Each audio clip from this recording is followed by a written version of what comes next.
Chlorine के मास को discuss कर रहे होंगे तो हम एटॉमिक मास क्या लेंगे। आइदर हम क्लोरीन 35 का 35 एटॉमिक मास कंसीडर करेंगे या हम जब जनरल क्लोरीन की बात कर रहे होंगे तो 37 एटॉमिक मास कंसीडर करेंगे। इसको हम इस एग्जांपल से समझते हैं। लेट्स से एक बच्चा जो है दुकान पे गया है और वो एक टेडी बियर लेता है जिसकी प्राइस 20 होती है, और आल्सो वो एक कार वाला टेडी बियर लेता है जिसकी प्राइस 40 है।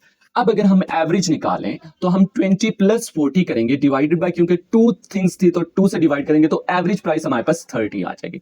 लेकिन लेट्स से जो विदाउट कार वाला जो सिंपल टेडी बियर है वो बच्चा कहता है ये मैंने 3 लेने हैं, तो उसने 3 टेडी बियर लिए। तो अब इन तीनों की प्राइस क्या हो जाएगी, 3 मल्टीप्लाई बाय 20 60 हो जाएगी। अब टोटल प्राइस अगर हम देखते हैं तो 60 प्लस 40 हो जाएगी, तो 60 प्लस 40 हमारे पास 100 हो जाएंगे।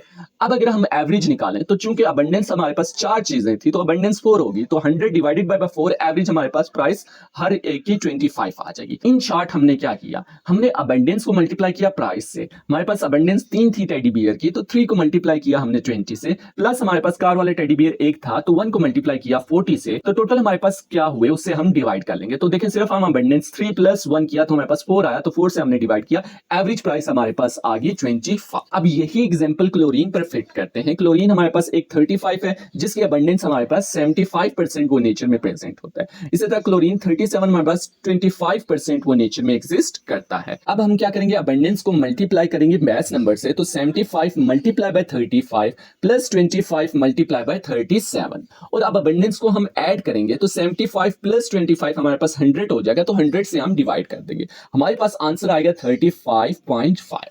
तो हम यूं जो है हम एवरेज मास निकालेंगे आइसोटोप्स का। तो वही हम क्या करेंगे, इन कैलकुलेशन यूज करेंगे या इन जनरल हम यूज करते हैं। इस मास को हम कहते हैं रिलेटिव एटॉमिक मास। तो आपको इसका आंसर मिल गया होगा कि इन जनरल हम क्लोरीन का कौन सा मास यूज करेंगे, ना हम 35 करते हैं ना हम 37। हम एवरेज मास निकालते हैं आइसोटोप्स का while considering their abundance in nature, तो हम उसको यूज करते हैं और उसको हम रिलेटिव एटॉमिक मास